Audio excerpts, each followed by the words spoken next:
Welcome, everyone. Noah here on the Dynamics Weekly newsletter and podcast. This is a special series of podcasts about Dynamic Communities Community Summit, which is scheduled for October 19th through the 23rd in Orlando, Florida. And here it is, July 2nd. Summer is already here, and it is flying by fast.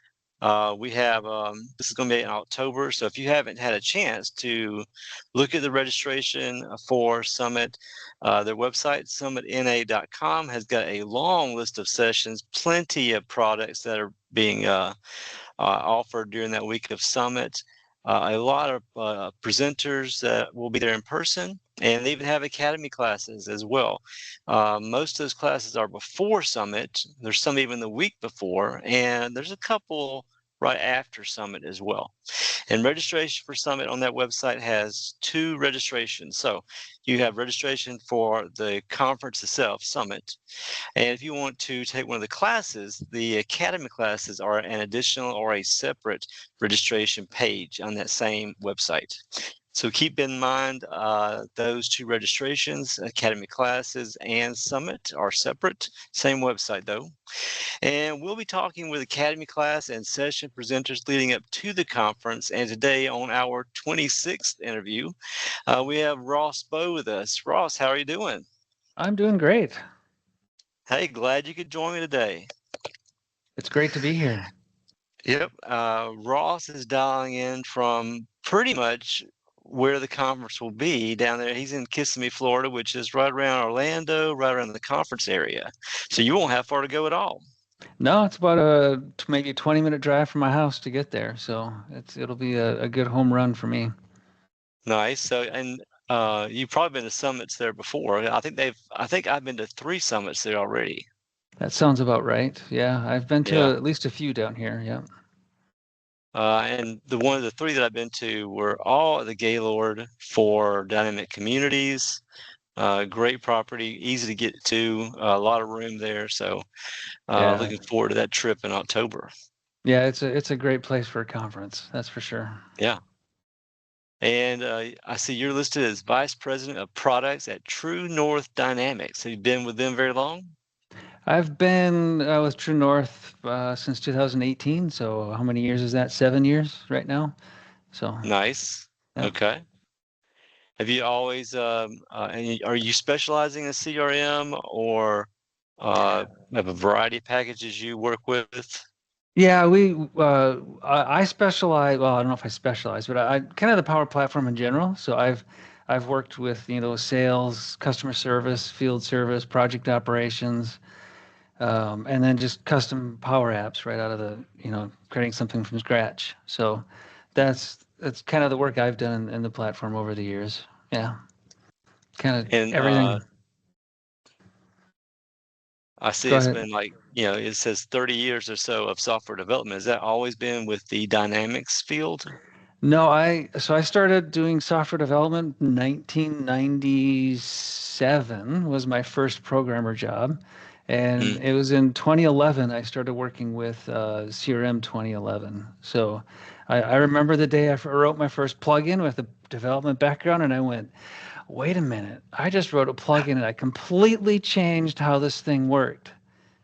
There's nothing I can't do. This is really cool. Okay. That is a good way to start. Yeah. Yeah, it was a lot of fun. And I see 2 sessions listed for you for Summit. Figure we'll just start off with the top one, talking about it, and we'll go to the next one after that. Sounds so the great. first one I see, the title is Azure Functions and Dataverse. Take your toolbelt to the next level. Yes. So at True North, we use Azure Functions quite a bit in our solutions that we create. And couple of reasons that we do that, and I kind of call it out in the description here. When you're writing a plugin, you have this 2-minute window. Whatever you're doing has to run within 2 minutes, and if it's going to run longer than 2 minutes, it's just going to get killed. It's not going to complete. So, if you have something that's going to run for a while, an Azure function is the way to go. So. It's just a great way to augment what you're delivering to your customers or internally to your business, but It allows you to not only extend that 2 minutes, but also if you have a specific API or a specific like .NET libraries you need to use, and Azure Function lets you do all of that. It just really expands what you can do with the platform and how you can interact with it. So. Is your target audience for this partners and end users at the client sites that are on the IT teams? It would be, yeah, it would be anybody who's going to write code. So this is more of a pro code session where we're going to be jumping into a lot of C# code and looking at authentication methods and how do we connect back to Dataverse when we have to write data back to Dataverse, types of JSON messages we get from the platform that we can use and interact with. And so it's going to be a pretty technical session for sure. Yeah. Yeah, I can see it's listed as a advanced topic.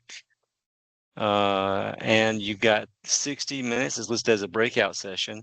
So 60 minutes, hour goes by really fast. Really fast. But I'm It's sure going to you be can, a I'm sure lot you of can pack a lot information to in there. cover. Yeah. Yeah. Yeah. There's a lot to cover in 60 minutes for sure. Yeah. Yep. Now, have you done this session before? I've done a similar session I think I did a similar one at Directions last year. I tweaked it after Okay. after doing it at Directions last year. Mm-hmm. But this time I'm gonna focus more on using the Azure function and how it interacts with Dataverse.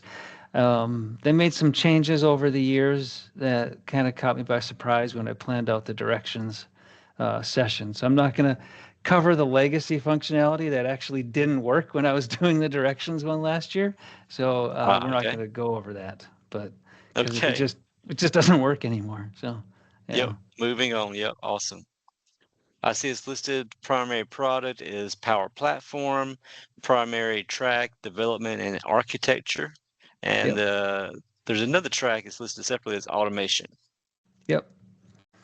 Yeah, so I included automation on there because, this is, you receive the messages from the platform when an event is triggered inside of the Power Platform. Your Azure function receives a message, and then you just kind of pick it up and do what you're going to do. So it really allows you to do real true automation. Not that I'm not going to put down Power Automate, but I'll write code overwriting a flow any day of the week. So. Gotcha. Awesome. And so this title was Azure Functions and Dataverse, take your tool belt to the next level. It's a breakout session for everybody. Check that one out for you. And you have a second session that week as well. Yeah. Latest updates to Dataverse plugins. Yeah. So in I'm going to say the last couple of years, Microsoft has made some really fantastic updates to plugins. So the three we're going to cover in this session, we're going to cover like the plugin dependencies, and then managed identities, and then tapping into application insights. So a little bit of background on each one of those. Historically, when we wrote plugins for the Dataverse or the Power Platform, we couldn't include extra assemblies. So like if we had to reference the Stripe SDK or something like that, you could kind of sort of do it using IL merge, but it technically wasn't supported. Mm-hmm. So what they've done now is they've given us the ability to include those extra dependencies when we're writing a plugin. So like I said, if we want to use Stripe and we want to reference that in our plugin, we now have that ability to do that. And that in my mind opens up a lot of opportunities for us when we're doing automation and we're doing integrations with other systems. The second one listed there is managed identities. And if you're in Entra ID and you're authenticating to services within the Azure platform, historically when a plugin, we would have to like store a app ID and secret somewhere, and then we could retrieve that from the plugin and use that to authenticate. But now, with managed identities, you can set up a managed identity inside of Entra ID, And then you can tell your plugin, hey, when you're running as this identity over here, and then your authentication is kind of magically taken care of. Now, this feature is currently in preview, so we'll see if it's still in preview when we get to October. But I'm hoping that this works as they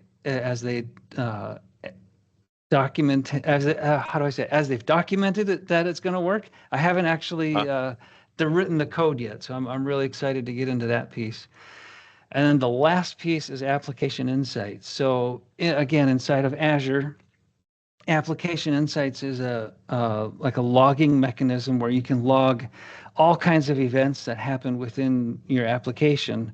Well, now we can use application insights with the Power Platform, and inside of a plugin, there's a way we can send messages directly to application insights. So now you can start to log how your application is running in application insights and not rely solely on the plugin trace log that we've had to rely on in the past. So you get a lot more context in application insights, and you get a lot more information to troubleshoot when you do have an issue. So 3 great additions to plugins that I think if you're a plugin developer or pro code developer, this will be a great one.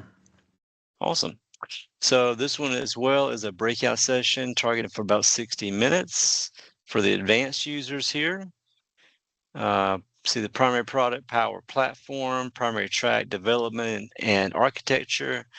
And you are presenting this one solo. Yep. So with True North Dynamics, are you going to be there? Will True North send a team there, or is it just you representing the company that week? No, we'll have I think we have about 5 or 6 people who are going to be there. I believe we have a booth in the expo hall. So Okay. we'll be there in full force and ready to talk to people. Okay. Answer Good deal. questions. If you see me walking around, hit me up with questions. I love answering questions. So speaking of questions, so if people want to get in touch with you either before Summit or right before your session or after your session, what's your preferred method for them to contact you? They can reach out to me at my work email address. That should be fine. Or LinkedIn. LinkedIn is a great place to. Let's do that. Let's do LinkedIn. LinkedIn is a great place to reach out to me. Yeah. All right, LinkedIn. Yeah, I don't see the emails listed, at least not on these pages I'm looking at currently for the website. But I think people are relying more and more on LinkedIn communications. Yeah, and it's just Ross Boe on LinkedIn. I think you'll find me if you search for Ross Boe on LinkedIn. So there's not too many of us Ross Boes out there. All right, and we put a link in the bio and the comments as well for you. Perfect. Yeah. So they'll probably have a booth down there for you. We're to the contact. We don't have any dates or times set up on the schedule for your sessions, but these are going to be during the summit days in the middle of the week. So they're not academy classes; these are summit sessions. And I would imagine the mobile app should be coming out sometime in July. They've got to get that out pretty soon with the scheduling, the dates and times, and so you'll see that pop up pretty soon. And they'll probably have some messaging in that app as well. Have you used the mobile apps before? I have. I think Dynamics Con, I think, used the same mobile app that they're using. They did, yes. Yep. So same concept for that. It comes in really handy when you're walking down these corridors trying to figure out where you're going to go. Yep. And if anybody, if you're out there listening and you're planning your trip to the summit, you can't start soon enough because there's so many sessions, so many presenters, so many products that are out there. You really need to scope out the schedule before you get there, because if you wait till the week of or the morning of, you'll take forever just trying to figure out, well, what room is all this stuff in? What's my best path, my best sessions to tackle? You really need to start before you even get down there. I 100% agree with that. Yep. So let's see. Anything else we need to mention about your company or your sessions there, Ross? I think we've covered it. Yeah. It's a lot of great information. It is a really great conference, and It's great having you join everybody down there presenting these sessions, especially with the advanced topics. People come to Summit and work with these products for years and years, and they're always evolving. So being able to sit down with someone like you and learn the new tips and tricks and the new things that are rolling out is an awesome option for people. Thank you. I appreciate the opportunity to talk about it. It's going to be a lot of fun. A lot of fun. Yeah. Well, and by the way, I want to mention before we go, it's July 2nd. You and I are both in Florida. We do have that hurricane warning coming across the state. So I feel like I'm out of its way. I think that you may be in the path. I did not see the hurricane warning yet. Oh. Right. Ross, you should check that out. I better check that I, out. I don't think it's an official hurricane yet, but I think they forecasted that it might be a 1, 2, or 3 when it gets to the Atlantic. And it looked like it was just going to cut from the Gulf across the middle of the state to the Atlantic. I see And that I now. think it would put Orlando right in the middle of it. Yep, that looks about right. Okay, well, that'll be a fun weekend. Well, luckily you're kind of well away from the coastline, so that'll help you out a lot.